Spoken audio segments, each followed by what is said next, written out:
1. Harbor Me, Chapter 13. Think about the familiar. Every morning, you get up. You brush your teeth and wash your face and put on the clothes you'll be wearing that day. Days roll into weeks and weeks turn into months.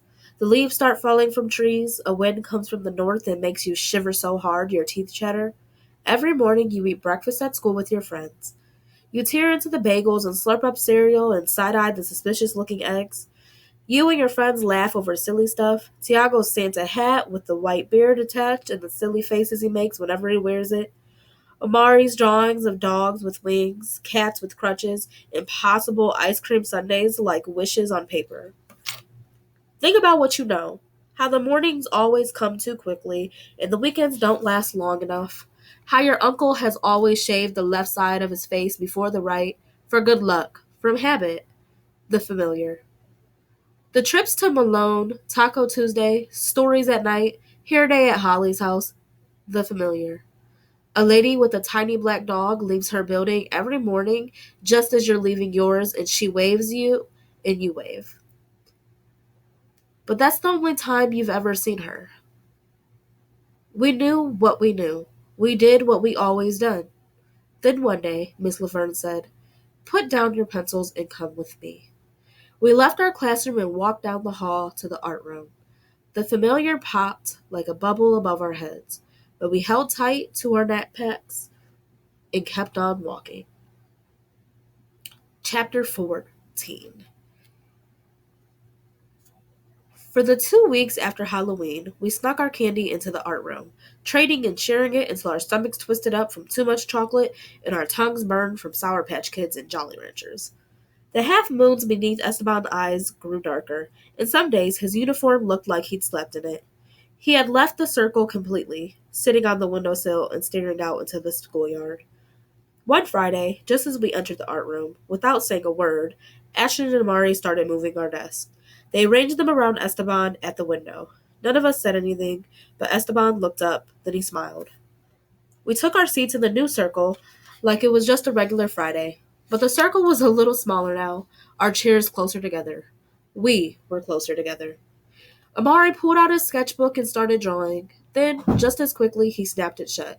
"Hey, Red, can I talk into your recorder? I got something I want to say." "Sure." I nearly spilled out my whole knapsack, rushing to get the recorder for Amari. When I handed it to him, he turned it around and around in his hand. "It's the button on top that starts recording me, right?" I nodded. "My name's Amari," he rapped. "Rhymes with Atari. I'm old school like that. I'm so smooth like that." "Oh man," Holly said, "you are not going to spit weak raps into history, are you?"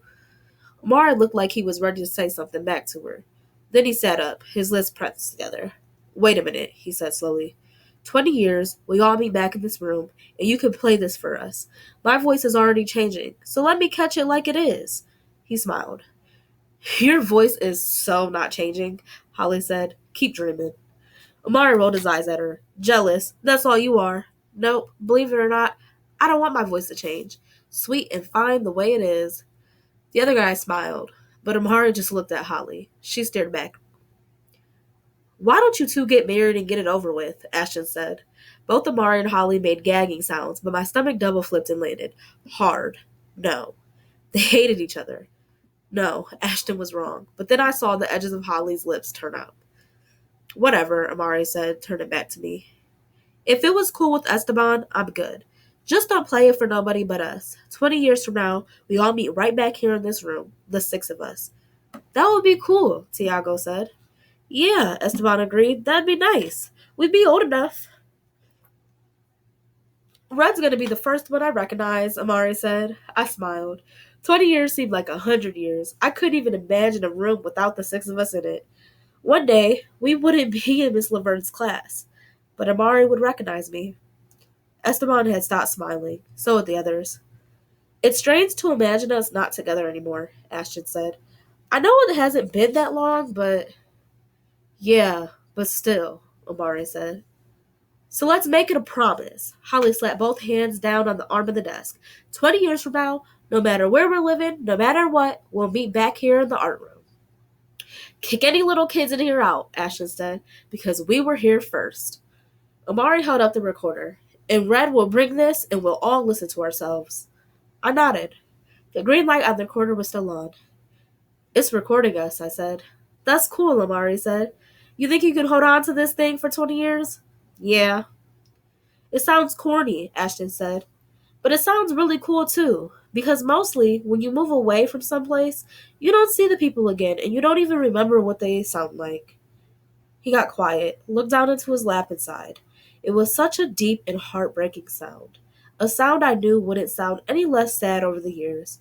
A sound I'd hear again and remember Ashton, his head down, his hair falling over his forehead, his cheeks pucking out, his lips parting to exhale air.